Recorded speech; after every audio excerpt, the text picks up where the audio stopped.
नमस्कार और स्वागत है आप सभी का स्टडी सर्किल में। और अभी हम बात कर रहे हैं विटामिन के प्रकार और उनकी कमी से होने वाले रोगों के बारे में। तो अगर हम विटामिन की बात करें कि ये क्या होते हैं, तो विटामिन एक प्रकार के कार्बनिक यौगिक होते हैं जिनसे हमको कोई ऊर्जा नहीं मिलता, लेकिन ये शरीर के मेटाबॉलिज्म में यानी कि उपापचय में जो रासायनिक प्रक्रियाएं होती हैं उनमें आवश्यक होती हैं।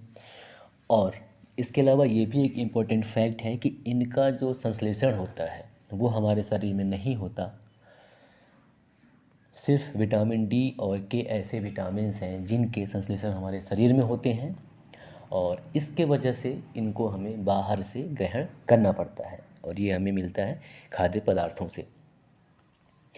इसके अलावा अगर हम बात करें विटामिन्स की, तो विटामिन है ए, बी, सी, डी, ई और के, जिसमें विटामिन बी और सी जो हैं वो जल में विलेय हैं, यानी कि अगर ट्रिक की बात करें तो डब्ल्यू सी यानी कि वाटर में जो विलेय हैं, जल में विलेय हैं, वो विटामिन सी और बी हैं। और बाकी जितने विटामिन हैं यानी कि ए, डी, ई और के वो वसा में विलेय हैं। और चूंकि विटामिन बी और सी जल में विलेय हैं इसलिए शरीर से बाहर निकल जाते हैं, इसलिए विटामिन बी और सी की ज़्यादा मात्रा लेनी पड़ती है। अब बात कर लें विटामिन ए की या फिर इनके फाउंडर की, इनके खोजकर्ता की। तो देखिए, विटामिन की खोज की गई थी सी फंक के द्वारा 1912 ईस्वी में। हालांकि कहीं कहीं हॉपकिंस भी दिया गया है, लेकिन क्या है, हॉपकिंस ने विटामिन की खोज की थी लेकिन उन्होंने इनका नामकरण नहीं किया था, बल्कि नामकरण किया था सी फंक ने। इसके लिए सी फंक को विटामिन का खोजकर्ता माना जाता है। और विटामिन ए की बात कर लें तो इसके खोजकर्ता थे एल्मर मैकुलम, और विटामिन बी के भी यही एल्मर मैकुलम। और विटामिन सी की बात कर लें तो विटामिन सी के खोजकर्ता हाउकट थे, जबकि विटामिन डी की हॉपकिंस को माना जाता है और कहीं कहीं एल्मर मैकुलम भी लिखा हुआ मिलता है। और विटामिन ई की बात कर लें तो विटामिन ई की खोज करता थे हर्बर्ट मैकलिन इवांस और कैथरीन स्कॉट बिशप। और अब बात कर लें विटामिन्स के बारे में, तो विटामिन ए की अगर हम बात करें तो विटामिन ए को रेटिनाल भी कहा जाता है। और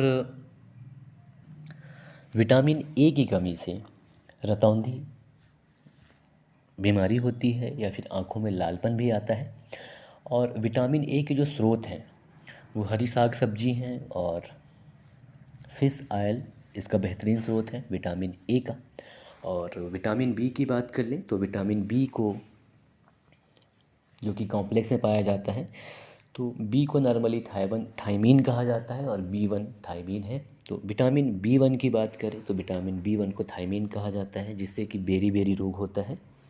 और ये जो मिलते हैं हमें हमारे शरीर को, ये आलू, अंडा और ब्राउन राइस और लीवर वगैरह से विटामिन बी मिलता है हमें। जबकि अगर हम विटामिन बी टू की बात करें तो विटामिन बी टू जो जिसे कि रिबोफ्लेविन कहा जाता है, इससे इसकी कमी से होने वाला रोग है जीभ में गहरा लालपन होना और त्वचा का फटना, इसकी कमी से होता है। और अगर हम बात करें कि विटामिन बी टू का स्रोत क्या है, तो ये हमें दुग्ध उत्पाद, केला, हरी मटर और पॉपकॉर्न से मिलता है विटामिन बी टू। और विटामिन बी थ्री की अगर हम बात कर लें तो विटामिन बी थ्री जिसे कि नियासिन भी कहते हैं, इसकी कमी से जो बीमारी है वो बाल सफ़ेद होना है। और ये हमें मांस, मछली, अंडे, मशरूम और गन्ना, टमाटर वगैरह से इसकी प्राप्ति होती है विटामिन बी थ्री की। और विटामिन बी फाइव की बात कर लें तो विटामिन बी फाइव जिसे कि पेंटेथेनिक एसिड भी कहा जाता है, और इसकी कमी से पेलाग्रा बीमारी यानी कि दाद की बीमारी होती है। और अगर हम बात करें कि बी फाइव का स्रोत क्या है जिससे हमें विटामिन बी फाइव प्राप्त होता है, तो उनमें शामिल हैं मांस और मशरूम। और विटामिन सी की अगर हम बात कर लें तो जिसे कि पैराडॉक्साइन कहा जाता है, जिसकी कमी से एनीमिया और त्वचा के रोग होते हैं। इसके अलावा अगर हम बात करें कि विटामिन बी सिक्स के सोर्स क्या हैं जिससे हमें मिलते हैं, तो यकृत हैं, मांस हैं और अनाज, जिनसे विटामिन सी सिक्स B6 हमको प्राप्त होता है। और विटामिन B7 की बात कर लें, जिसे कि बायोटीन भी कहा जाता है, और इसकी कमी से बालों का झड़ना और लकवा जैसी बीमारियां होती हैं। और इसके अगर हम स्रोत की बात करें विटामिन B7 की, तो ये हमें मांस, अंडा और दूध से इसकी प्राप्ति होती है। और विटामिन B9 की बात कर लें तो जिसे कि फोलेट या फोलिक एसिड भी कहा जाता है, और इसकी कमी से एनीमिया, जीभ में जलन और आंत से जुड़े विकार यानी कि पेचिस वगैरह बीमारी इससे होता है। विटामिन B9 की कमी से। और अगर हम बात करें कि विटामिन B9 का सोर्स क्या है, तो हरी पत्तीदार सब्जियां और ब्रेड इनके बेहतरीन सोर्स हैं।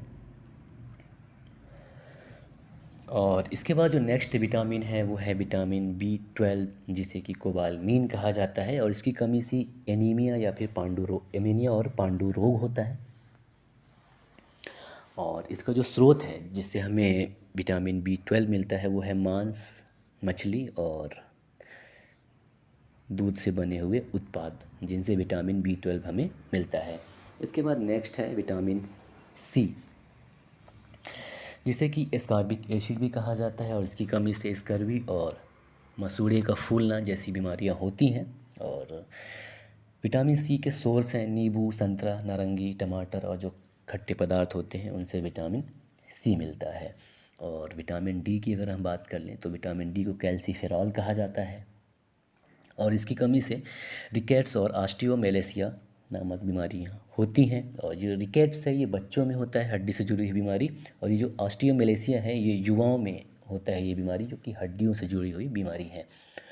और विटामिन D के अगर हम सोर्स की बात करें तो वही धूप से हमें प्राप्त होता है, धूप सेकने से। इसके अलावा दूध और अंडा से भी ये विटामिन D हमें प्राप्त होता है।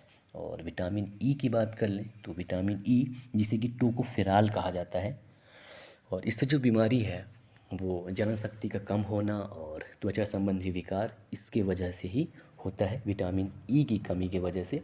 और विटामिन E को सुंदरता का विटामिन भी कहा जाता है। और अगर हम बात करें कि विटामिन E के प्राप्ति के सोर्स क्या हैं, तो इसमें हरी सब्जी, दूध, मक्खन और वनस्पति तेल शामिल हैं, जिससे हमें विटामिन E प्राप्त होता है। और विटामिन K की अगर हम बात करें तो विटामिन K, जिसे कि फ्लोक्विनोन कहा जाता है, और इसकी कमी से मेनली रक्त का थक्का नहीं बनता है। और ये दो प्रकार के होते हैं विटामिन K1 और K2। तो जो विटामिन K1 होता है वो हरे वेजिटेबल या सब्जियों से प्राप्त होता है, जिसमें टमाटर, हरी सब्जी शामिल हैं, और ये हमारे शरीर के आंत में भी इनका निर्माण होता है विटामिन K1 का। जबकि विटामिन K2 जो है ये मांस, मछली और अंडा वगैरह से उत्पन्न होते हैं। इसके अलावा अगर हम बात कर लें थोड़ी सी कि विटामिन के का काम क्या है, तो ये जो गर्भस्थ शिशु यानी जो शिशु गर्भ में पल रहा होता है उसके विकास में योगदान देता है, और हमारे शरीर के स्वास्थ्य को बेहतरीन रखने के भी काम आता है विटामिन के। इसके अलावा हमारे शरीर की हड्डियों को स्वस्थ रखने के लिए भी विटामिन के कार्य करता है। और इसका जो सबसे प्रमुख है इसकी कमी से होने वाला वह है रक्त की थक्का का न बन पाना। तो ये था विटामिन से संबंधित संक्षिप्त जानकारी। नमस्कार, जय हिंद।